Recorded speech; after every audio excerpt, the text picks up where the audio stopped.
Hello students এতিয়া আমি কৰিম কন্টিনিউটি ঠিক আছে 5.1 যেটো তোমালোকৰ এক্সাৰসাইজ আছে 5.1 তাৰ মানে তোমাৰ যিখিনি কনসেপ্ট আছে এইখিনি আমি আগতে বুজি লওঁ তাৰপিছত আমি এক্সাৰসাইজত যাম প্ৰথমতে বুজি ল'বা কন্টিনিউটি মানে অবিচ্ছিন্ন অসমত কোৱা হয় অবিচ্ছিন্ন তো তাৰ কাৰণে তোমালোকে চাবা তোমালোকে ক্লাস 11 ফাৰ্ষ্টত শিকিছিলা লিমিট অফ এ ফাংশন এটো শিকিছিলা না লিমিট অফ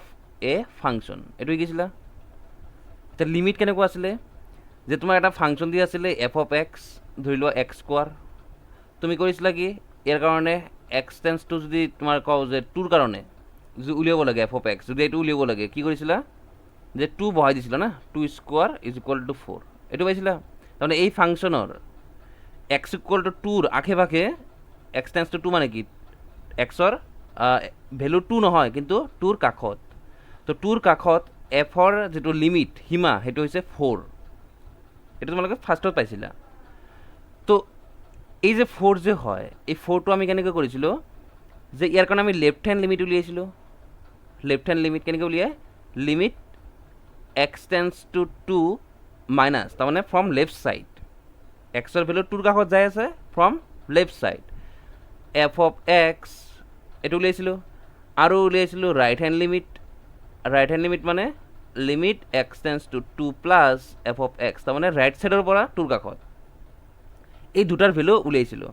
তো যেতিয়া আমি অবজাৰ্ভ কৰিছিলো অবজাৰ্ভ কৰি 4 পাইছিলো ইয়াতো 4 পাইছিলো অবজাৰ্ভ কৰি যদি লেফট হ্যান্ড লিমিট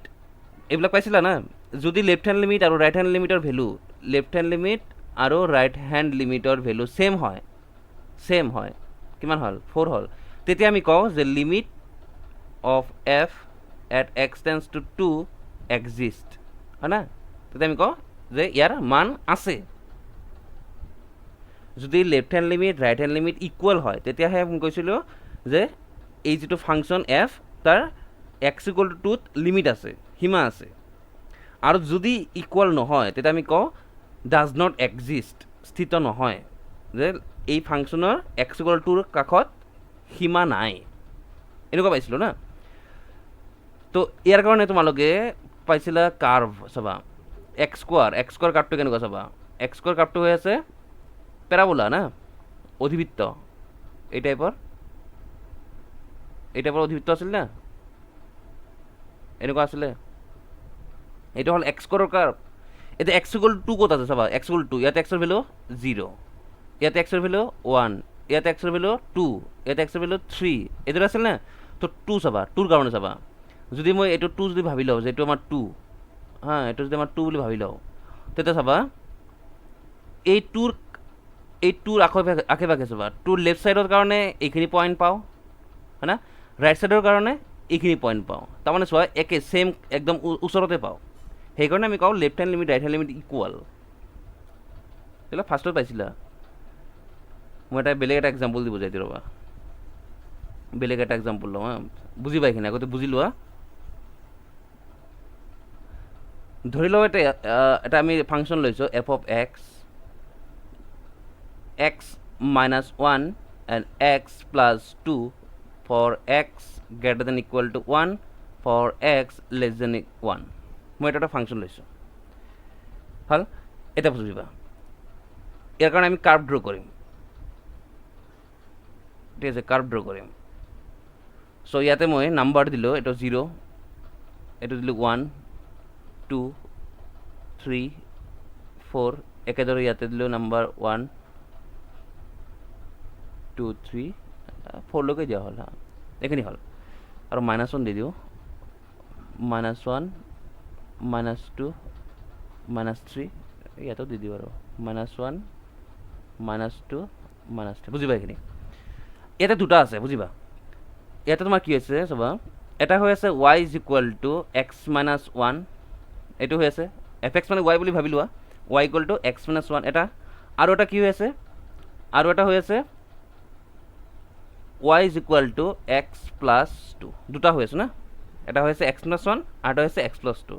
কিন্তু x + 2 কেতিয়া হ'ব যেতিয়া x ৰ ভ্যালু 1 তকৈ কম হ'ব তেতিয়া আহে আৰু y ৰ ভ্যালু x - 1 কেতিয়া হ'ব যেতিয়া x ৰ value greater than equal to 1 হ'ব কোৱেশ্চন দিয়া মতে হ্যাঁ এতিয়া কাৰ্ভ ড্ৰ কৰিম চাবা তোমালোকে এইবিলাক শিকিছিলা y=mx + c হয় ইয়াৰ কাৰ্ভ ড্ৰ কৰা শিকিছিলা না m মানে কি বুজায় স্লোপ প্ৰৱণতা আৰু c মানে বুজায় y ছেদাংশ y ইণ্টাৰচেপ্ট যে y এক্সিছত কোনটো বিন্দুত ছেদ কৰিব হয় না কোনটো পইণ্টত ইণ্টাৰচেক্ট কৰিব সেই পইণ্টটো হৈছে c ঠিক আছে তো তুমি যদি কম্পেয়াৰ কৰা ঠিক আছে ইয়াত যদি তোমালোকে কম্পেয়াৰ কৰা ইয়াতে এইখিনি যদি কম্পেয়াৰ কৰা এমৰ ভেলু হৈ আছে 1 আৰু চিৰ ভেলু হৈ আছে -1 হয় না লক্ষ্য কৰা এমৰ ভেলু 1 কাৰণ mx m মানে 1 আৰু প্লাছ c মানে কি হৈ আছে -1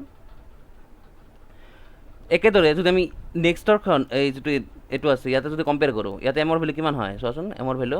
1 হয় আৰু চিৰ ভেলু +2 ঠিক আছে এতিয়া m=1 মানে তোমালোকে জানা যে m=1 থাকিলে আমাৰ যিটো থিটা হয় ইনক্লাইনেশ্যন সেইটো হয় 45 ডিগ্ৰী এইবিলাক গোটেইখিনি ফাৰ্ষ্টত পাইছিলা কিন্তু মই জাষ্ট এনে বুজাই আছোঁ তোমালোকক থিটা হয় 45 ডিগ্ৰী কেনেকৈ পাওঁ m মানে tan থিটা = 1 তো থিটা কিমান হ'ব 45 ডিগ্ৰী হয় না গতিকে যিটো আমাৰ লাইন হ'ব সেই লাইনটোৱে এক্স এক্সিছৰ লগত 45 ডিগ্ৰী এংগেল কৰিব দুটা লাইনে এক্স এক্সিছৰ লগত 45 ডিগ্ৰী এংগেল কৰিব আৰু চাবা চিৰ ভেলু আছে 2 হা চিৰ ভেলু যদি 2 হয় বুজিবা চিৰ ভেলু যদি 2 হয় তেতিয়া কোনটো পইণ্ট দি পাছ হ'ব চিৰ ভেলু 2 মানে y ইণ্টাৰচেপ্ট 2 মানে তুমি বুজিবা এই পইণ্ট যিটো আছে এই 2 পইণ্টে দি পাছ হ'ব তাৰমানে আমাৰ লাইন যিটো হ'ব সেই 2 পইণ্টে দি পাছ হোৱাকৈ হ'ব বুজি পাইছেনে এই যিটো 2 পইণ্ট আছে এই 2 পইণ্টে দি পাছ হোৱাকৈ লাইনটো আমাৰ আঁকিব লাগিব ঠিক আছে তো এই 2 পইণ্ট দি আঁকিম আৰু কি হ'ব চোৱা লাইনটো কেনেকুৱা হ'ব বুজিবা এনেকুৱা হ'ব না লাইনটো চোৱাচোন হ'ব না এনেকুৱা বুজি লোৱা তোমালোকে এইটোতো শিকিছিলা না এক্স ৱাই এক্সৰ ভেলু 0 বহাই দিলে ৱাইৰ ভেলু কি হয় +2 ৱাইৰ ভেলু 0 বহাই দিলে এক্সৰ ভেলু কি হয় -2 গতিকে পইণ্ট কি পালা 0 2 আৰু -2 0 সেই দুটা পইণ্টে বহাইছোঁ চোৱা এইটো পইণ্ট হৈছে 0 2 আৰু এই পইণ্ট যিটো আছে এই পইণ্ট হৈ আছে কিমান -2 0 হয় না নাই এনেকুৱা হ'ল এতিয়া এইখিনিতে বুজি পাইছা এইখিনি কিবা সুবিধা আছে লাইন ড্ৰ কৰাত এতিয়া চাবা এই যিটো লাইন ড্ৰ কৰিলোঁ y=x+2 এই লাইনটো কেতিয়া হ'ব যেতিয়া এক্সৰ ভেলু 1তকৈ সৰু হ'ব যেতিয়া এক্সৰ ভেলুবিলাক 1তকৈ কম হ'ব তেতিয়া সেই লাইনটো হ'ব তো চাবা এইটো হৈছে এক্সৰ ভেলু 1 ইয়াতে আমাৰ হৈছে x=1 হয় না তো 1 যদি ইয়াতে হয় বুজিবা এইটো যদি 1 হয় বুজিবা এইখিনি ৰ'বা এইখিনি যদি 1 হয় তেতিয়াহ'লে চাবা এই যিটো মই লাইন ড্ৰ কৰিলোঁ হা এই এইটো লাইনৰ ৰাইট ছাইডখিনি নহ'ব এইটো লাইনৰ ৰাইট ছাইডখিনি নহ'ব এইখিনি তোমাৰ নাথাকে এইখিনি নাথাকে না কিয় নাথাকে কাৰণ আমাৰ ইয়াতে কৈ দিছে এক্সৰ ভেলু যেতিয়া 1তকৈ কম হয় তেতিয়াহে y=x+2 হয় ইকুৱেলো দিয়া নাই না এক্সৰ ভেলু 1ও দিয়া নাই তো এক্সৰ ভেলু 1 দিয়া নাই যদি ইয়াতে তোমাৰ এই পইণ্টটো নাথাকে ঠিক আছে এই পইণ্টটো নাথাকে তাৰমানে ইয়াতে তোমাৰ এটা চাৰ্কল বনাব লাগিব এনেকুৱা হ'ব বুজি পালা এইখিনি জাষ্ট আমি লাইনটো ড্ৰ কৰিলোঁ কাৰ কাৰণে ফৰ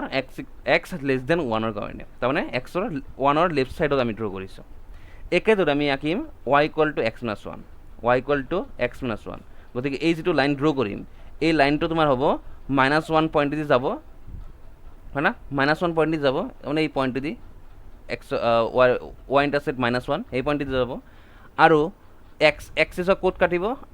এক্সিছত 1ত কাটিব চ' লাইনটো চাবা লাইনটো হ'ব ৰ'বা লাইনটো হ'ব বুজি ল'বা হা বুজিলে বহুত ইজি পাবা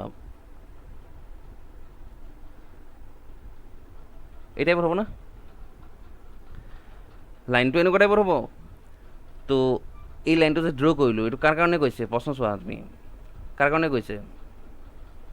লাইনটো অলপ ভালকৈ আঁকি দিওঁ চাবা কাৰ কাৰণে কৈছে ফৰ এক্স >= 1 কাৰণে তাৰমানে যেতিয়া 1তকৈ বেছি হয় এক্সৰ ভেলুবিলাক 1তকৈ বেছি হয় তাৰ কাৰণেহে তাৰমানে তোমাৰ ইয়াতে বুজাইছে যে এইখিনি নাথাকিব, ঠিক আছে, এইখিনি তোমাক নাথাকে, কাৰণ আমাক কৈ দিছে কি যে এক্সৰ ভেলু যেতিয়া ওৱানতকৈ বেছি হয়, ওৱানতকৈ বেছি মানে কি ৰাইট ছাইড হয় না, ৰাইট ছাইড এই ছাইড ৰাইট ছাইডৰ কাৰণে। তো চোৱা এই যিটো আমাৰ কুৱেশ্যনত এফ এক্স যি আছে এই ফাংচনটো আমি এইদৰে আঁকিলোঁ, ঠিক আছে না, এইখিনি আঁকিলোঁ। এতিয়া তোমাক যদি কওঁ যে লিমিট লেফ্ট হেণ্ড লিমিট যদি কওঁ তোমাক হা, left hand limit x tends two, যদি তোমাক কওঁ left hand limit at x equal two ওৱানৰ কাৰণে, তেতিয়া এইটো বুজাব limit of F x when x tends to one from left side, ওৱানৰ লেফ্ট ছাইডত এফৰ ভেলু, ওৱানৰ লেফ্ট ছাইডত এফৰ ভেলু কিমান হয় তুমি কাৰোবাৰ পৰা চাব পাৰিবা হয় না। ওৱানৰ লেফ্ট ছাইডত যদি কওঁ তো চোৱা ইয়াতে চোৱা, ওৱানৰ লেফ্ট ছাইড মানে এক্সৰ ভেলু ওৱানতকৈ কম ক'ত আছে, ইয়াতে আছে এক্স প্লাছ টু, তো তুমি ইয়াতে বহাই দিবা x plus two, x tends to one minus x plus two, তো ওৱান পুট কৰি দিলে 3 হয়, তাৰমানে লেফ্ট হেণ্ড লিমিট 3 হয়। এই যিটো লেফ্ট হেণ্ড লিমিট ইয়াতে যিটো ভেলু পাম এই ভেলুটো চোৱা 3 আশে পাশে পাবা হয় না, 3 আশে পাশে পাবা না, লেফ্ট ছাইডৰ কাৰণে যিটো ভেলু পাবা 3 আশে পাশে পাবা, এফৰ ভেলুটো কৈ আছোঁ মই, কাৰ্বৰ ভেলু। একেদৰে যদি কওঁ ৰাইট হেণ্ড লিমিট তেতিয়া কি হ'ব 1 প্লাছ, তাৰমানে ওৱানৰ ৰাইট ছাইড, 1 প্লাছ মানে ওৱানৰ ৰাইট ছাইড, তো ৰাইট ছাইডত তুমি চাবা 1 ৰাইট ছাইড মানে বুজায় এক্সৰ ভেলু ওৱানতকৈ বেছি চোৱা তোমাৰ প্ৰশ্নত কি আছে, এফৰ ভেলু এক্স প্লাছ 1 বহাই দিবা এক্স প্লাছ 1,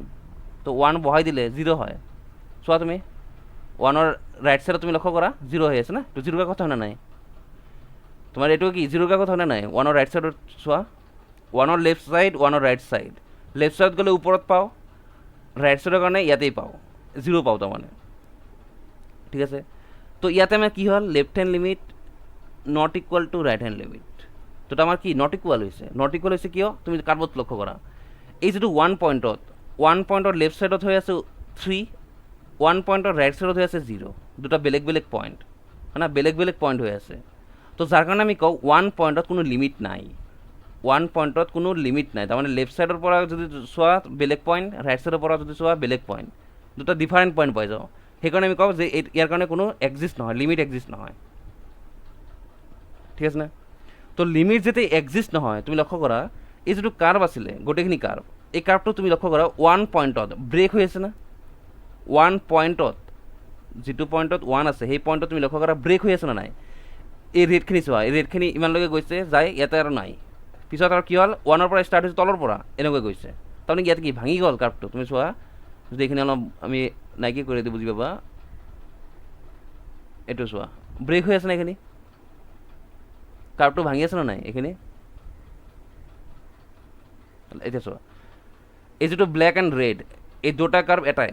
হা, কিন্তু ব্ৰেক হৈ আছে 1 পইণ্টত কি হৈছে ভাঙি গৈছে হয় না। চ' আমি ইয়াতে ক'ম যে এক্স ইকুৱেল টু 1 যিটো হৈ আছে সেইটো হৈছে পইণ্ট অফ ডিছকণ্টিনিউটি মানে কি যে এইটো কণ্টিনিউৱাছ হোৱা নাই, তাৰমানে কাৰ্ভটো কণ্টিনিউৱাছ চলা নাই, মাজত ব্ৰেক হৈ গৈছে, ভাঙি গৈছে মাজত, আমি অসমীয়াত ক'ম এইটো বিচ্ছিন্ন হৈছে, এক্স ইকুৱেল টু 1 পইণ্টত, এইটো 1 পইণ্টত কি হৈছে ভাঙি গৈছে, তাৰমানে বিচ্ছিন্ন হৈছে, এক্স ইকুৱেল টু 1 হৈছে এই যিটো ফাংচন দিয়া হৈছে এই ফাংচনৰ এটা বিচ্ছিন্নতাৰ বিন্দু, বিচ্ছিন্ন হৈছে ভাঙি গৈছে কাৰ্ভটো। তো অবিচ্ছিন্ন মানে কি চলি থাকিব লাগিব, কণ্টিনিউ চলি থাকিব লাগিব, কিন্তু এইটো আমাৰ কি অবিচ্ছিন্ন হোৱা নাই, এইটো বিচ্ছিন্ন হৈছে, কথাখিনি ধৰি পাইছানে। এতিয়া এই কাৰ্ভটো তুমি লক্ষ্য কৰিবা হা, 3 পইণ্টৰ কাৰণে যদি তোমাক কওঁ যে 3 পইণ্টত কি হৈছে বিচ্ছিন্ন হৈছে নে অবিচ্ছিন্ন হৈছে, 3 পইণ্টৰ কাৰণে তুমি যদি লক্ষ্য কৰা চোৱা 3 পইণ্টৰ পৰা আমি কাৰ্ভত যদি লাইন ড্ৰ কৰোঁ এনেকৈ, যদি লাইন ড্ৰ কৰোঁ তো লাইনৰ লেফ্ট ছাইডত চোৱা আৰু ৰাইট ছাইডত চোৱা দুটা একে ঠাইত না, দুটা একে জেগাত, তুমি যদি 3 লেফ্ট ছাইডত যোৱা সেই পইণ্ট পাবা আৰু ৰাইট ছাইডত যোৱা এই পইণ্ট পাবা, দুটা চোৱা একেই পইণ্টত ওচৰে পাজৰে একেই হৈ আছে না। তো আমি কি ক'ম যে 3 পইণ্টত কাৰ্ভটো ব্ৰেক হোৱা নাই, কণ্টিনিউৱাছ চলি আছে, 3 পইণ্টৰ কাৰণে কাৰ্ভটো কণ্টিনিউৱাছ, 2 পইণ্টৰ কাৰণে চোৱা ব্ৰেক হোৱা নাই, এইটো তোমাৰ 2 পইণ্টৰ কাৰণে চোৱা এটা ব্ৰেক হোৱা নাই, গতিকে 2 পইণ্টৰ কাৰণেও কাৰ্ভটো কণ্টিনিউৱাছ, 4 পইণ্টৰ কাৰণে কণ্টিনিউৱাছ, তাৰমানে এইফালে তোমাৰ যিমান পইণ্ট আছে 5, 6, 7, 8 যিমান আছে গোটেইকেইটাৰ কাৰণে কাৰ্ভটো কণ্টিনিউৱাছ হৈ আছে। একেতো তুমি লক্ষ্য কৰিবা 0 পইণ্টৰ কাৰণে কি ক'বা, 0 পইণ্টৰ কাৰণে লেফ্ট ৰাইট ছেইম জেগাত না, তো 0 পইণ্টতো কণ্টিনিউৱাছ চলি আছে, ব্ৰেক হোৱা নাই, -1 পইণ্টত ব্ৰেক হোৱা নাই, -2 পইণ্টতো ব্ৰেক হোৱা নাই। তাৰমানে এই যিটো ফাংচন হয় এই ফাংচনটো কেৱল মাত্ৰ x=1 বিন্দুতহে বিচ্ছিন্ন হৈছে, ভাঙি গৈছে, ঠিক আছে না, ভাঙি গৈছে। আৰু বাকী পইণ্ট যিবিলাক আছে সেইবিলাকত কি হৈছে, অবিচ্ছিন্ন হৈ আছে, কণ্টিনিউৱাছ হৈ আছে। কথা বুজি পাইছে নে? বিচ্ছিন্ন আৰু অবিচ্ছিন্ন মানে কি? অবিচ্ছিন্ন মানে যে কাৰ্ভটো চলি থাকিব লাগিব, আৰু বিচ্ছিন্ন মানে যে কাৰ্ভটো ক'ৰবাত ব্ৰেক হৈছে, ভাঙি গৈছে। যেনেকৈ ইয়াতে আমাৰ কাৰ্ভটো কি হৈছে, 1 পইণ্টত ব্ৰেক হৈছে, তাৰমানে এই কাৰ্ভটো আমাৰ কণ্টিনিউৱাছ ফাংচন হোৱা নাই, এইটো হৈছে এটা ডিছকণ্টিনিউৱাছ ফাংচন এট x=1, 1 পইণ্টত ডিছকণ্টিনিউৱাছ হৈ আছে এই ফাংচনটো, ঠিক আছে নে? তো নেক্সট চাবা আৰু এটা এক্সাম্পল মই লওঁ যে f(x) মই লৈছোঁ x আৰু এটা লৈছোঁ মই 5 for x greater than 5 and for x less than equal to 5, হ্যাঁ এইটো লৈছোঁ। তো এটা যদি মই কাৰ্ভ ড্ৰ কৰোঁ, ঠিক আছে, কাৰ্ভ যদি ড্ৰ কৰোঁ বুজিবা, কাৰ্ভ ড্ৰ কৰিলে তুমি ইয়াৰ পৰা দুটা লাইন পাবা, দুটা লাইন কেনেকৈ পাবা চোৱা, এটা পাবা y=x, হয়, আৰু এটা পাবা y=5, দুটা পাবা।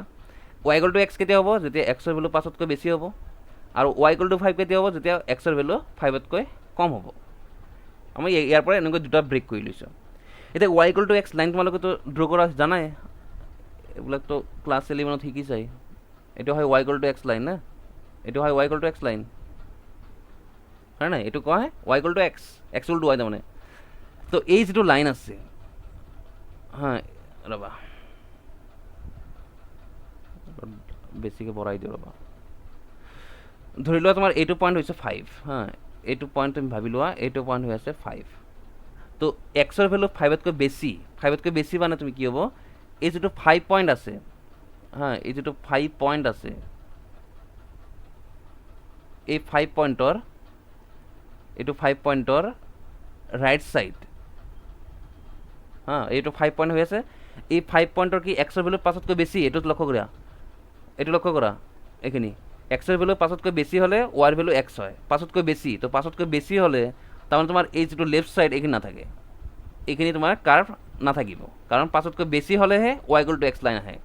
তো আমাৰ কাৰ্ভটো হ'ব এইখিনি, আৰু যিহেতু ইকুৱেল দিয়া নাই, x-ৰ ভেলু 5 ইকুৱেল দিয়া নাই, গতিকে তোমাৰ ইয়াতে নাথাকিব, হ'ল, এইখিনি তোমাৰ চাৰ্কুল থাকিব, এইখিনি চাৰ্কুল, বুজি পালা? এইটো আমাৰ লাইন হ'ল, এই ওপৰত যাব এইপিনে আৰু এইপিনে আৰু যাব,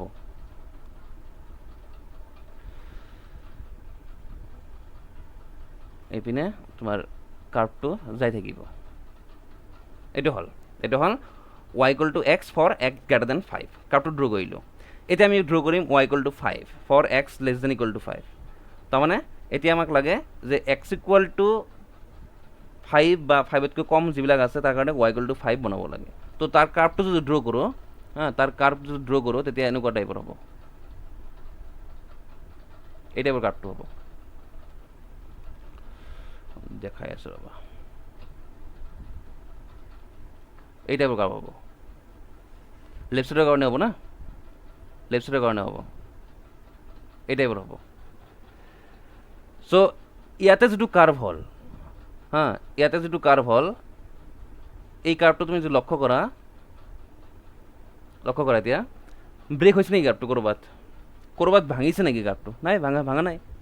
কণ্টিনিউৱাছ চলি আছে। তাৰমানে আমি ক'ব পাৰোঁ যে এই ফাংচন যিটো আমি আঁকিলোঁ, তাৰমানে এই কাৰ্ভ যিটো আঁকিলোঁ, এই কাৰ্ভটো এটা কণ্টিনিউৱাছ ফাংচন, কণ্টিনিউৱাছ তাৰমানে প্ৰত্যেক পইণ্টতে কণ্টিনিউৱাছ চলি আছে, এইটো ডিছকণ্টিনিউৱাছ হোৱা নাই, ৰাইট, মানে ভাঙি যোৱা নাই ক'ৰবাত, টোটেলি চলি আছে। তো এইখিনি হ'ল তোমালোকৰ কণ্টিনিউৱাছ আৰু ডিছকণ্টিনিউৱাছৰ কনচেপ্ট। তোমালোকে কাৰ্ভ যদি আঁকি লোৱা, কাৰ্ভৰ পৰা বহুত ভালকৈ বুজা যায়, কাৰ্ভৰ পৰা যেতিয়া আমি কাৰ্ভ ড্ৰ কৰোঁ তেতিয়াহে তাৰে পৰা আমি বুজি পাওঁ যে এইটো ডিছকণ্টিনিউৱাছ নে কণ্টিনিউৱাছ ফাংচন, হ'ল। এতিয়া তুমি লক্ষ্য কৰিবা, যদি মই ইয়াতে কওঁ লেফ্ট হেণ্ড লিমিট কিমান হ'ব, এইটো আমাৰ কণ্টিনিউৱাছ ফাংচন হ'ল না, ইয়াতে যদি কওঁ লেফ্ট হেণ্ড লিমিট কিমান হ'ব, কি ক'বা তুমি, লিমিট x টেন্স টু 5, 5ৰ কাৰণে কৈ আছোঁ, x=5ৰ কাৰণে কৈ আছোঁ মই, x tends two 5 minus f(x), limit x tends two 5 minus 5 minus মানে 5তকৈ কম, চোৱা 5তকৈ কম কি আছে, x আছে, তো তুমি ইয়াতে x বহাই দিবা, তো 5 হ'ব আনচাৰ। একেদৰে ৰাইট হেণ্ড লিমিট যদি উলিওৱা, right hand limit x tends two 5 plus f(x), 5তকৈ বেছি, 5তকৈ বেছি হ'লে কি হ'ব কোনটো লিখিবা 5 লিখিবা না 5তকৈ বেছি হ'লে চ' 5 হ'ল আকৌ তোমাক যদি কওঁ যে ফাংচনৰ ভেলু যিটো আমাৰ ফাংচন দিছে এফ এই ফাংচনৰ ভেলু 5 পইণ্টত কিমান হয় তাৰমানে এক্সৰ ভেলু 5 বহাই দিলে তুমি চোৱা লক্ষ্য কৰা ইয়াতে ইকুৱেল দি আছে মানে কি 5 হ'ব তাৰমানে এইটো 5 তাৰমানে ইয়াতে কি হ'ল left hand limit right hand limit আৰু এফ অফ 5 তিনিটা সেম হ'ল হয় না চ' এই তিনিটা কণ্ডিশ্যন মানে এই তিনিটা যদি ইকুৱেল হয় তেতিয়াহে আমি ক'ম যে এই কাৰ্ভ যিটো আছে এই কাৰ্ভটো এক্স ইকুৱেল টু 5ত কণ্টিনিউৱাছ তেতিয়াহে আমি ক'ম কণ্টিনিউৱাছ এক্স ইকুৱেল টু 5ত কণ্টিনিউৱাছ এইটো হ'ল ডেফিনেশ্যন যে এটা কাৰ্ভ বা এটা ফাংচন এফ হা সেইটো যদি কোনো এটা পাৰ্টিকুলাৰ পইণ্ট ধৰি লোৱা এক্স ইকুৱেল টু এ ওপৰত চোৱা এক্স ইকুৱেল টু এ এই পইণ্টত যদি কণ্টিনিউৱাছ হ'ব লাগে তেতিয়া তোমাৰ কি হ'ব লাগিব সেই পইণ্টত লেফ্ট হেণ্ড লিমিট সেইটো পইণ্টতে ৰাইট হেণ্ড লিমিট আৰু সেইটো পইণ্টতে এফৰ ভেলু যদি ইকুৱেল হয় তেতিয়া আমি ক'ম f is continuous at the point x equal to a যে এক্স ইকুৱেল টু এ বিন্দুত এফ ফলনটো অবিচ্ছিন্ন মানে ভাঙি যোৱা নাই কণ্টিনিউৱাছ চলি আছে বুজি পালানে যেতিয়া তোমালোকৰ কুৱেশ্যন আহিব যে প্ৰুভ ডেট যে এই ফাংচনটো এই পইণ্টত কণ্টিনিউৱাছ হয় তো তোমাৰ প্ৰুভ ক'ব লাগিব left hand limit equal to right hand limit equal to ফাংচনৰ ভেলু বুজি পাইছানে left hand limit right hand limit দুটা ইকুৱেল হ'ব লাগিব আৰু কাৰ ইকুৱেল হ'ব লাগিব ফাংচনৰ ভেলুৰ ইকুৱেল যেনেকুৱা আগত তুমি লক্ষ্য কৰা আগৰটো কি হৈ আছিলে ব্ৰেক হৈ আছিলে 1 পইণ্টত left hand limit right hand limit not equal হোৱা নাছিলে সেইকাৰণে এইটো কি ডিছকণ্টিনিউৱাছ হৈছিল মানে বিচ্ছিন্ন হৈছিল কিন্তু এই এক্সাম্পলটো আমাৰ কি হৈ আছে এইটো কণ্টিনিউৱাছ হৈ আছে এক্স ইকুৱেল টু 5ৰ কাৰণে একেদৰে তোমাক যদি এক্স ইকুৱেল টু 1ৰ কাৰণে কওঁ যে 1ত কি হ'ব এইটো ধৰি ল'ব 1 পইণ্টত কি হ'ব 1 পইণ্টতো কণ্টিনিউৱাছ হ'ব কাৰণ লেফ্ট ছাইড চোৱা ৰাইট ছাইড চোৱা তোমাৰ ছেইম জেগাতে আছে এইটো ব্ৰেক হোৱা নাই গতিকে ইয়াতো ক'ম যে এক্স ইকুৱেল টু 1 পইণ্টতো এইটো ফাংচন কণ্টিনিউৱাছ হ'ব তাৰমানে প্ৰত্যেক পইণ্টতে কণ্টিনিউৱাছ আৰু প্ৰত্যেক পইণ্ট কণ্টিনিউৱাছ কাৰণেই ক'ম এই ফাংচনটো এটা কণ্টিনিউৱাছ ফাংচন মানে যেতিয়া প্ৰত্যেক পইণ্টৰ কাৰণেই কণ্টিনিউৱাছ হয় ঠিক আছে যিটো ফাংচনৰ ডোমেইন হয় আদিক্ষেত্ৰ সেই আদিক্ষেত্ৰ যদি প্ৰত্যেক বিন্দুতে অবিচ্ছিন্ন হয় তেতিয়া আমি কওঁ সেই ফাংচনটো এটা অবিচ্ছিন্ন ফলন কণ্টিনিউৱাছ ফাংচন চাবা এফ এক্স লৈছোঁ x2 for x less than 0 for x greater than equal to 0 এতিয়া তোমাক প্ৰশ্ন ক'লোঁ যে এই ফাংচন যিটো আছে এই ফাংচনটো x ইকুৱেল টু 0 পইণ্টত কণ্টিনিউৱাছ নে ডিছকণ্টিনিউৱাছ বিচ্ছিন্ন নে অবিচ্ছিন্ন কোনটো হ'ব চেক কৰিব লাগে কোনটো পইণ্টত ক'লোঁ মই x ইকুৱেল টু 0 পইণ্টত চেক কৰিব লাগে তো তুমি কি চেক কৰিবা লেফ্ট হেণ্ড লিমিট উলিয়াবা ৰাইট হেণ্ড লিমিট উলিয়াবা আৰু এফ অফ 0 উলিয়াবা তিনিওটা ইকুৱেল হ'ব লাগিব যদি তিনিওটা ইকুৱেল আহে তেতিয়াহে ক'বা এক্স ইকুৱেল টু 0 পইণ্টত কণ্টিনিউৱাছ ইকুৱেল আহিব লাগিব তো লেফ্ট হেণ্ড লিমিটে কি বুজায় limit x tends to 0 minus বুজায় এতিয়া 0 মাইনাছ মানে কি বুজাব 0তকৈ কম কি আছে লক্ষ্য কৰা কি আছে এক্স আছে তো তুমি ইয়াতে এক্স বহাই দিলা তো 0 বহাই দিলে 0 হ'ব একেদৰে বহাবা ৰাইট হেণ্ড লিমিট হ'ব এক্স টেন্স টু 0 প্লাছ হা তো 0 প্লাছ হ'লে 0তকৈ বেছি তো চোৱা 0তকৈ বেছি কি দি আছে 2 দি আছে তো 2 বহাই দিলা এফ অফ 0 মানে ক'ত ইকুৱেল দি আছে এই চোৱা ইকুৱেল দি আছে x greater than equal to 0 হয় না কি আছে 2 আছে তো 2 বহাই দিলা ইয়াতে কি হ'ল left hand limit not equal to right hand limit হ'ল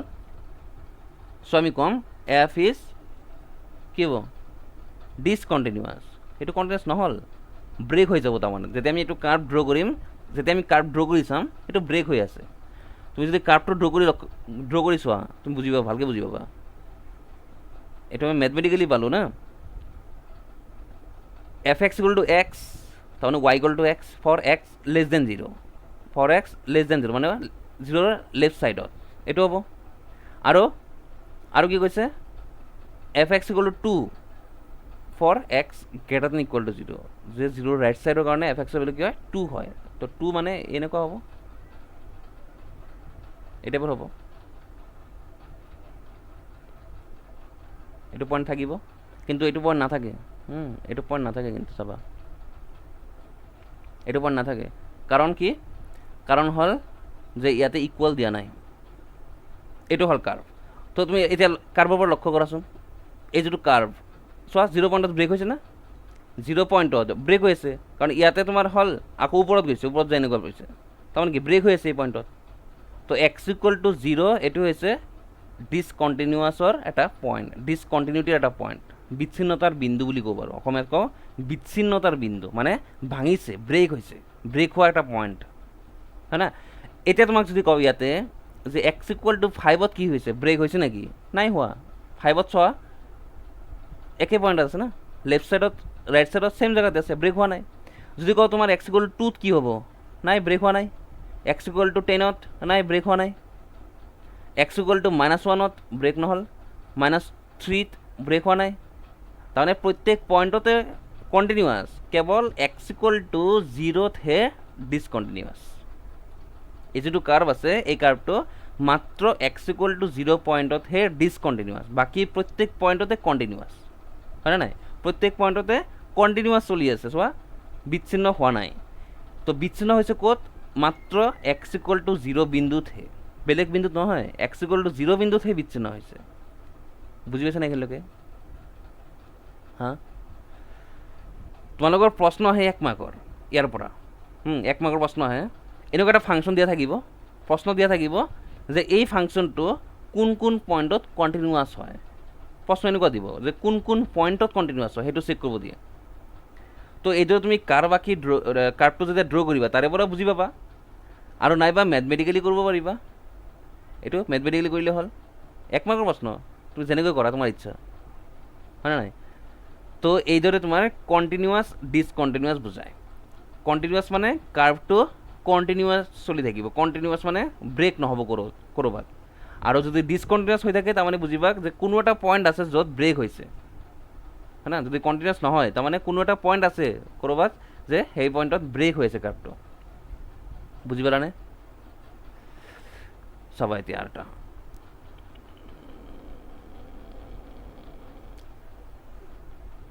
মই এনেকুৱা লৈছোঁ,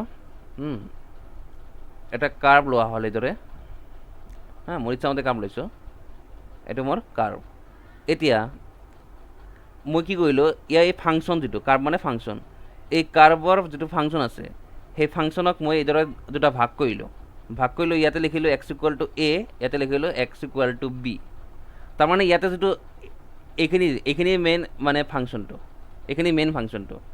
ইমানলৈকে। তাৰমানে ইয়াতে লৈছোঁ মই ফাংচন f, ক'ৰ পৰা? ab অন্তৰালৰ পৰা, ৰিয়েল নাম্বাৰ এইদৰে লৈছোঁ ধৰা, যে যাৰ ডোমেইন হৈছে ab। এতিয়া তুমি চোৱা এই যে ab যিটো আছে, ab হয় না, এৰ পৰা বিলৈকে, এইখিনিৰ ভিতৰত ক'ৰবাত ব্ৰেক হৈছে নেকি কাৰ্ভখন? ব্ৰেকটো হোৱা নাই। a আৰু b ৰ ভিতৰত লক্ষ্য কৰা, বাহিৰত চাব নালাগে, এইবিলাক চাব নালাগে, তুমি a আৰু b ৰ ভিতৰত লক্ষ্য কৰা, ক'ৰবাত ব্ৰেক হৈ আছে নেকি কাৰ্ভখন? হোৱা নাইতো। গতিকে হোৱা নাই যদি আমি ক'ব পাৰোঁ যে এই যিটো কাৰ্ভ মই ড্ৰ কৰিছোঁ এই কাৰ্ভটো এটা কণ্টিনিউৱাছ ফাংচন, ঠিক আছে, অবিচ্ছিন্ন ফলন বুলি ক'ব পাৰোঁ। অবিচ্ছিন্ন কিহৰ কাৰণে? কাৰণ এই যিটো ফাংচন আছে এই ফাংচনৰ আদি ক্ষেত্ৰত থকা প্ৰত্যেক বিন্দুতে অবিচ্ছিন্ন, প্ৰত্যেক বিন্দুতে অবিচ্ছিন্ন হ'লে তেতিয়াহে ক'বা ফাংচনটো অবিচ্ছিন্ন। মন থাকিব না? ফাংচনটো অবিচ্ছিন্ন কেতিয়া হয়? যেতিয়া এই ফাংচনটোৰ আদি ক্ষেত্ৰত থকা প্ৰত্যেক বিন্দুতে অবিচ্ছিন্ন হ'ব। a আৰু b ৰ ভিতৰত যদি এনেকুৱা এটা পইণ্ট থাকি যায় যে ক'ৰবাত ব্ৰেক হৈছে, তেতিয়া কিন্তু এইটো বিচ্ছিন্ন বুলি নক'ব, তেতিয়া ক'ব অবিচ্ছিন্ন, বিচ্ছিন্ন নহয় বুলি ক'ব লাগিব, হয় না। তেতিয়া ক'ব লাগিব যে কণ্টিনিউৱাছ নহ'ব, ঠিক আছে। তো এই কাৰ্ভটো যে আঁকিলোঁ এই কাৰ্ভটো হৈছে কণ্টিনিউৱাছ ফাংচন। এতিয়া ডেফিনেশ্যন যদি দিব লাগে, ইয়াৰ যদি ডেফিনেশ্যন দিব লাগে তেতিয়া আমি কি কৰিম, যে এনেকৈ লিখিম যে ফৰ চি, এটা পইণ্ট ধৰিছোঁ মই, চি a আৰু b ৰ ভিতৰত আছে, এই ক'ৰবাত আছে ধৰি লোৱা এইটো পইণ্ট c। এই c পইণ্টত যদি মই লিমিট উলিয়াওঁ, x→c, লিমিট উলিয়াওঁ, x→c লিখিছোঁ, প্লাছো লিখা নাই মাইনাছো লিখা নাই, তাৰমানে ইয়াতে left hand limit right hand limit দুটাই আছে। ইয়াতে লেফ্ট হেণ্ড লিমিটো আছে, ৰাইট হেণ্ড লিমিটো আছে, আৰু দুটা ইকুৱেল, যিটো মই এইটো লিখিছোঁ তাৰমানে এক্সিষ্ট। যদি ইকুৱেল টু f(c) ওলায়, f(c) ৰ সমান হয়, ইয়াৰ ভেলু আৰু ইয়াৰ ভেলু যদি ছেম হয়, তেতিয়া আমি ক'ম f is continuous at x equal to c এটা হল ডেফিনেশন এইখিনি হল ডেফিনেশন যদি ফাংশনটোৰ limit x equal to c আৰু এই ফাংশনটোৰ value at x equal to c same হয় তেতিয়া আমি কম ফাংশনটো এটা কন্টিনিউয়াস ফাংশন আৰু ইয়াক আমি এইটো লিখিব পাৰো left hand limit equal to right hand limit equal to f of c এইটো লিখিব পাৰো একই কথা দুটা লেফট হ্যান্ড লিমিট মানে কি limit x tends to c minus f of x right hand limit মানে limit x tends to c plus f of x is equal to f of c তো তোমার ডেফিনেশন এটু হয় এটু definition হয় এটু হয় এটু হয় তোমার যেটু ইচ্ছা লিখব পারা ঠিক আছে তো ইয়াতে কয় f is continuous at x equal to c পয়েন্টত এই ফাংশনটো কন্টিনিউয়াস আর যদি প্রত্যেক সির কারণে কন্টিনিউয়াস হয় তেতে আমি কম এই ফাংশনটো এটা কন্টিনিউয়াস ফাংশন বুঝি পালা এখানলৈকে তো কন্টিনিউয়াস চেক কৰিব গ'লে তোমাৰ কি কৰিব লাগিব যে limit x tends two c ওপৰত চাবা f of x is equal to যদি f of c হয় তেতিয়াহে কম ফাংশনটো continuous at x equal to c at x equal to c ক'ব লাগিব কিন্তু c বিন্দুতহে আৰু যদি প্ৰত্যেক চিৰ কাৰণে কন্টিনিউয়াস হয় তেতিয়াহে তুমি ক'বা ফাংশন ইজ কন্টিনিউয়াস যে ফলনটো এটা অবিচ্ছিন্ন ফলন ডিফারেন্সটো বুজিবা অবিচ্ছিন্ন ফলন ক'লে প্রত্যেক বিন্দুতে অবিচ্ছিন্ন হ্যাঁ আর যদি কও যে অবিচ্ছিন্ন এটা x ইকুয়াল টু c বিন্দু তেতিয়া তুমি বুজিবা সেই c বিন্দুতে অবিচ্ছিন্ন বাকিবোৰ গম নাপাও দুটাৰ মাজত ডিফাৰেন্স আছে যেতিয়া তোমাক কোৱা হ'ব যে x ইকুয়াল টু c বিন্দুত কন্টিনিউয়াস তেতিয়া তুমি এটুহে কনফার্ম হলা বাকিবিলাক কনফার্ম নহল কিন্তু যেতিয়া তোমাক কোৱা হ'ব যে f is a continuous function তেতিয়া তুমি বুজিবা যে প্রত্যেক বিন্দুতে কন্টিনিউয়াস হৈ আছে কথাটো বুঝি পাইছে না কন্টিনিউয়াস ফাংশন বুলি ক'লে প্রত্যেক বিন্দুত কন্টিনিউয়াস আৰু যদি x ইকুয়াল টু c এনেকৈ লিখি দিও তেতিয়া বুজিবা সেই পয়েন্টত হে কন্টিনিউয়াস বাকিবোৰ ক'ব নোৱাৰো বাকিবোৰ ডিসকন্টিনিউয়াস হ'ব পাৰে ক'ব নোৱাৰিবা হ'ব না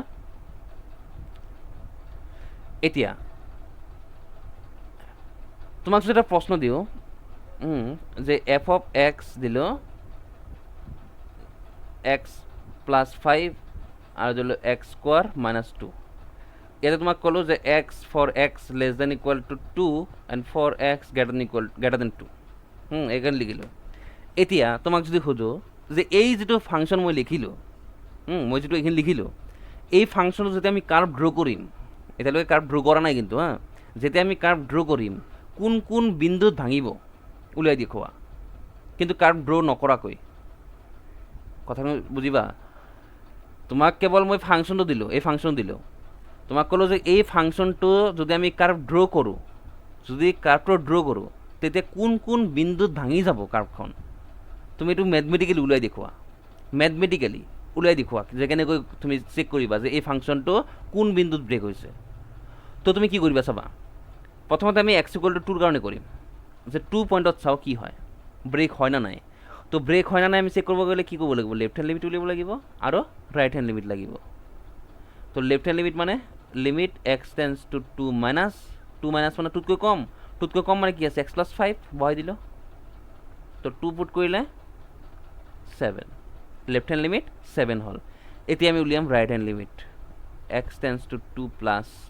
মানে 2তকৈ বেছি হলে x স্কয়ার মাইনাস 2 আছে বহাই দিয়া x স্কয়ার মাইনাস 2 বহাই দিলে 2 স্কয়ার মাইনাস 2 কিমান হল 2 left hand limit not equal to right hand limit exist নহল তো লিমিট যদি এক্সিস্ট নহল তো আমি ডাইরেক্ট ক'ব পাৰো যে x equal two 2 is the point of discontinuity তার মানে x ইকুয়াল টু 2 হল ফলনটোৰ বাবে এটা বিচ্ছিন্নতাৰ বিন্দু না বিচ্ছিন্নতাৰ বিন্দু ভাঙি যোৱা পয়েন্ট মানে ব্ৰেক হ'ব এই পয়েন্টত আমি এটো কনফাৰ্ম হলো কাৰ্ভ কিন্তু ড্ৰ কৰা নাই আমি কাৰ্ভ ড্ৰ কৰলে ভালকে বুঝি পাবা আমি কাৰ্ভ ড্ৰ নকৰাকৈ কৈ আছো যে x ইকুয়াল টু 2 হ'ব এটা পয়েন্ট অফ ডিসকন্টিনিউটি যে এটা বিচ্ছিন্নতাৰ বিন্দু মানে ভাঙিব এই পয়েন্টত বুঝি পালা এখানলৈকে এতিয়া আমি চাম যে x ৰ মান যেতিয়া 2তকৈ বেছি হ'ব তেতিয়া কি হয় x ৰ মান যেতিয়া 2তকৈ বেছি হ'ব তেতিয়া কি হ'ব তেতিয়া তুমি লেফট হ্যান্ড লিমিট উলিয়াবা লেফট হ্যান্ড লিমিট কি হ'ব লিমিট x টেন্স টু মই অলপ ডাইৰেক্ট কৈ দিওঁ, মই পিছত বুজাই দিম এইখিনি। যেতিয়া তুমি চাবা ৰ'বা এক্স গ্ৰেটাৰ দেন টুৰ কাৰণে চাবা, এফ অফ এক্স কি হ'ব, এক্স স্কুৱাৰ মাইনাছ টু হ'ব না, এক্স গ্ৰেটাৰ দেন টুৰ কাৰণে ডাইৰেক্টটো এইটোৱে হ'ব। এইটোতো হ'বই নোৱাৰে কাৰণ এইটো এক্স লেছ দেনৰ টুৰ কাৰণে। এইটো হ'ল এটা কি পলিনমিয়েল না, বহুপদ হয় না নাই, এইটো এটা তোমাৰ এইটো এটা কি বহুপদ হয় না। বহুপদ যেতিয়া থাকিব তেতিয়া তুমি বুজিবা যে বহুপদবোৰ সদায় কণ্টিনিউৱাছ হয়, সদায় কণ্টিনিউৱাছ, কেতিয়াও ব্ৰেক নহ'ব, এইটো কনফাৰ্ম। তাৰমানে এটা থিয়ৰমে আছে যে পলিনমিয়েল ফাংচনবিলাক কণ্টিনিউৱাছ ফাংচন হয়, পাবা পিছত লাহে লাহে পাবা, মই কেৱল অলপ বুজাই আছোঁ তোমালোকক। তো এইটো তুমি ডাইৰেক্ট কৈ দিব পাৰিবা যে এক্স গ্ৰেটাৰ দেন টুৰ কাৰণে ডাইৰেক্ট কণ্টিনিউৱাছ, তাৰমানে তাতে কোনো বিচ্ছিন্নতাৰ বিন্দুই নাই। যেতিয়া তুমি x less than equal to ক'বা, তাৰ কাৰণে এফ অফ এক্স কি হ'ব, এক্স প্লাছ 5, এইটোতো এটা পলিনমিয়েল হয় নাই, এইটো এটা পলিনমিয়েল। তো পলিনমিয়েল মানে এইটোও কণ্টিনিউৱাছ হ'ব, কেতিয়া হ'ব, যেতিয়া টুতকৈ কম হ'ব। ৰ'বা এইটো ইকুৱেল নহ'ব, এইটো মই ইকুৱেল দিছোঁ, এইটো ইকুৱেল নহ'ব, ইয়াতে লিখিব লাগিব তোমাৰ এক্স লেছ দেন টুৰ কাৰণে। তো ইয়াৰ পৰা কি বুজিলোঁ চাবা, এক্সৰ ভেলু যেতিয়া টুতকৈ বেছি হয় কণ্টিনিউৱাছ, ভাল, এক্সৰ ভেলু যেতিয়া টুতকৈ কম হয় কণ্টিনিউৱাছ, যেতিয়া এক্স ইকুৱেল টু হয় ডিছকণ্টিনিউৱাছ। এইখিনি পালোঁ। গতিকে আমি ক'ব পাৰোঁ যে এক্স ইকুৱেল টু টু হৈছে অনলি এটা পইণ্ট যিটো পইণ্টত কাৰ্ভটো ব্ৰেক হৈছে, অনলি এটা পইণ্ট। তাৰমানে যেতিয়া তুমি এইটো কাৰ্ভ ড্ৰ কৰিবা বুজি পাবা যে মাত্ৰ এক্স ইকুৱেল টু পইণ্টতহে ব্ৰেক হৈছে কাৰ্ভখন, বেলেগ পইণ্ট ঠিকেই আছে, বুজি পাইছেনে। তো ইয়াৰ পৰা মই এইখিনি কথা তোমালোকক ক'ব খুজিছোঁ, যেতিয়া তোমাৰ এটা ফাংচন দিয়া থাকিব যেতিয়া তোমাৰ এইদৰে এটা ফাংচন দিয়া থাকিব, তুমি চেক কৰিবা কেৱল এই পইণ্টত, এই পইণ্টত চেক কৰিবা যে ইয়াতে কি দি আছে, টু আছে না, ইয়াৰ কাৰণে ইয়াতে কি থ্ৰীৰ কথাটো কোৱা নাই, ফ'ৰৰ কথাটো কোৱা নাই, কিৰ কথা কৈছে, টুৰ কথা কৈছে। তো তুমি only x equal two tour কাৰণেহে ক'বা, চেক কৰিবা। এতিয়া বাকী পইণ্টৰ কাৰণে চেক কৰাৰ দৰকাৰ নাই, তুমি ডাইৰেক্ট কৈ দিব পাৰিবা, কাৰণ এইবিলাক পলিনমিয়েল দেখা যায় আছে না, দেখাতে বুজি পাইছা না, এইবিলাকতো পলিনমিয়েল। তো পলিনমিয়েল মানে বেলেগ পইণ্টৰ কাৰণে continuous, only x equal two tour কাৰণে আমি গম নাপাম, তাৰ কাৰণে আমি চেক কৰিব লাগিব। তো আমি চেক কৰি পালোঁ। চব আৰু এটা এক্সাম্পল লওঁ, এফ অফ এক্স লৈছোঁ, x square minus 1 minus x square minus 1, মই ইয়াতে দিলোঁ x greater than 0 x less than equal to 0, এইটো দিলোঁ। এতিয়া তোমাক যদি কওঁ এই ফাংচনটো এক্স ইকুৱেল টু 1 পইণ্টত কি হ'ব, কণ্টিনিউৱাছ নে ডিছকণ্টিনিউৱাছ, তোমাৰ এনচাৰটো ডাইৰেক্ট ক'বা কণ্টিনিউৱাছ, ডাইৰেক্ট ক'ব পাৰিবা। কেনেকৈ ক'ব পাৰিবা, 1 পইণ্ট ক'ত সোমাই আছে, ইয়াৰ ভিতৰত যদি সোমাই আছে, এফৰ ভেলুটো কেনেকুৱা, পলিনমিয়েল। তো পলিনমিয়েল মানে ক'বা যে কণ্টিনিউৱাছ, তাৰমানে এক্স ইকুৱেল টু 1 পইণ্টত কণ্টিনিউৱাছ, বহুপদবিলাক কণ্টিনিউৱাছ হয়। যদি কওঁ এক্স ইকুৱেল টু 2 পইণ্টত কি হ'ব, কণ্টিনিউৱাছ নে ডিছকণ্টিনিউৱাছ, কণ্টিনিউৱাছ, কাৰণ এক্স ইকুৱেল টু ইয়াৰ ভিতৰত সোমাই আছে আৰু ইয়াৰ কাৰণে কি হয় পলিনমিয়েল। যদি কওঁ তোমাৰ এক্স ইকুৱেল টু 1000 কি হ'ব, সেই পইণ্টত কি কণ্টিনিউৱাছ হ'ব না ডিছকণ্টিনিউৱাছ হ'ব, ডাইৰেক্ট এনচাৰ কণ্টিনিউৱাছ, বুজি পাইছেনে। এক্স ইকুৱেল টু মাইনাছ 100 কি ক'বা, এইটো কণ্টিনিউৱাছ, কাৰণ এই মাইনাছ 100 ক'ত সোমাই আছে, এইখিনিৰ ভিতৰত সোমাই আছে, আৰু এইখিনিৰ ভিতৰত সোমাই থাকিলে কি এইটো পলিনমিয়েল হয়। তো পলিনমিয়েলটো কণ্টিনিউৱাছে হয়, পলিনমিয়েলবিলাক কণ্টিনিউৱাছ হয়, যাৰ কাৰণে আমি ক'ম এক্স ইকুৱেল টু মাইনাছ 100 পইণ্টতো কণ্টিনিউৱাছ হ'ব। এতিয়া তোমাক যদি কওঁ এক্স ইকুৱেল টু 0ত কি হ'ব, এক্স ইকুৱেল টু 0ত এইটো আমি ক'ব নোৱাৰোঁ, এতিয়া মই ক'ব নোৱাৰোঁ, এইটো মই চেক কৰিব লাগিব। এক্স ইকুৱেল টু 0 যদি কৈছে তাৰমানে কি, চোৱা এইখিনি পইণ্টত তুমি চোৱা, এইখিনি কি আছে, কি পইণ্টত সোমাই আছে, ইয়াতে অনলি 0 দেখা যায় আছে না, এইখিনিৰ পৰা এইখিনিৰ ভিতৰত কি দেখা পাই আছে তোমালোকে, অনলি 0। তো 0 পইণ্টত তুমি চেক কৰিব লাগিব। লেফ্ট হেণ্ড লিমিট চোৱা কি হয়, left hand limit x tends to 0 minus 0তকৈ কম কি আছে, মাইনাছ এক্স স্কুৱাৰ মাইনাছ 1 বহাই দিলে মাইনাছ 1। ৰাইট হেণ্ড লিমিটে বুজায় এক্স টেন্স টু 0 প্লাছ, তো 0 প্লাছ মানে 0তকৈ ডাঙৰ কি আছে, এক্স স্কুৱাৰ মাইনাছ 1 আছে, তো এক্স স্কুৱাৰ মাইনাছ 1 বহাই দিলা মাইনাছ 1 হ'ল। আৰু যদি কওঁ এফ অফ 0 ক'ত বহাবা, এই ইয়াতে বহাব লাগিব, মাইনাছ 1 ইকুৱেল হৈছে left hand limit right hand limit f of 0 গোটেইটা ইকুৱেল, গতিকে এক্স ইকুৱেল টু 0 পইণ্টতো কণ্টিনিউৱাছ, তাৰমানে প্ৰত্যেক পইণ্টতে কণ্টিনিউৱাছ, তাৰমানে এই ফাংচন এটা কণ্টিনিউৱাছ ফাংচন। তাৰমানে ডিসকণ্টিনিউটিৰ কোনো পইণ্ট নাই। এইটো যে ফাংচন যে ক'ৰবাত ভাঙিব তেনেকুৱা কোনো পইণ্টে নাই, প্ৰত্যেক পইণ্টতে কণ্টিনিউৱাছ চলি আছে এই ফাংচনটো। বুজিছে না? এইটো এটা কণ্টিনিউৱাছ ফাংচন। তো তোমাৰ প্ৰশ্ন সোধে যে ফাংচনটো দিয়া থাকিব, তোমাক প্ৰশ্ন এনেকৈ দিব যে কোন কোন পইণ্টত কণ্টিনিউৱাছ হয়, তো চেক কৰিব লাগিব, হয় নে নাই? তো এইদৰে তুমি কণ্টিনিউৱাছ চেক কৰিব পাৰিবা, কণ্টিনিউটি এণ্ড ডিসকণ্টিনিউটি। বুজি পাইছানে? নেক্সট ক্লাছত মই তোমালোকক অলপ ডেফিনেশ্যন দিম, ঠিক আছে? ডেফিনেশ্যন দি তাৰপিছত আমি টেক্সটবুকত যিবিলাক এক্সাম্পল আছে বা এক্সাৰচাইজ আছে সেইবিলাকলৈ যাম। আজি মাত্ৰ তোমালোকক কণ্টিনিউটি মানে কি, কণ্টিনিউৱাছ কি বুজায় সেইটোৱে বুজালোঁ। কি বুজি পালা কণ্টিনিউটি মানে? মইতো বুজালোঁ, তোমালোকে কি বুজি পালা? কণ্টিনিউটি মানে হৈ আছে এটা ফাংচন যেতিয়া আমি কাৰ্ভ ড্ৰ কৰোঁ, হয় না, সেই ফাংচনটোৰ পৰা আমি বুজি পাম যে ফাংচনটো কণ্টিনিউৱাছ চলি আছে না ক'ৰবাত ব্ৰেক হৈ চলি আছে। যদি ক'ৰবাত ব্ৰেক হৈছে তাৰমানে সেইটো কণ্টিনিউৱাছ ফাংচন নহয়, আৰু যদি প্ৰত্যেক পইণ্টতে কণ্টিনিউৱাছ চলি আছে তাৰমানে এইটো হৈছে এটা কণ্টিনিউৱাছ ফাংচন, হয় না, তাৰমানে কণ্টিনিউটি, যিটো আমি কণ্টিনিউটি বুলি কৈ আছোঁ। অবিচ্ছিন্ন মানে কোনো পইণ্টতে ব্ৰেক হোৱা নাই। আৰু যদি বিচ্ছিন্ন থাকে তেতিয়া বুজিবা যে ক'ৰবাত কোনো এটা পইণ্ট আছে, ক'ৰবাত বিচ্ছিন্ন হৈ গৈছে, ভাঙি গৈছে তাৰমানে, হয় না। তো নেক্সট ক্লাছত আমি কিছুমান ফাংচন আছে যেনেকুৱা মডুলাছ ফাংচন, তাৰপিছত গ্ৰেটেষ্ট ইণ্টিজাৰ ফাংচন, হয় না। তো তেনেকুৱা ফাংচনবিলাকৰ আমি চাম যে কোন কোন পইণ্টত ডিসকণ্টিনিউৱাছ হয় বা ফাংচনবোৰ কণ্টিনিউৱাছ হয় নে নাই, আমি লক্ষ্য কৰিম সেইবিলাক। কিছুমান থিয়ৰেম আছে যেনেকুৱা polynomial functions are continuous function,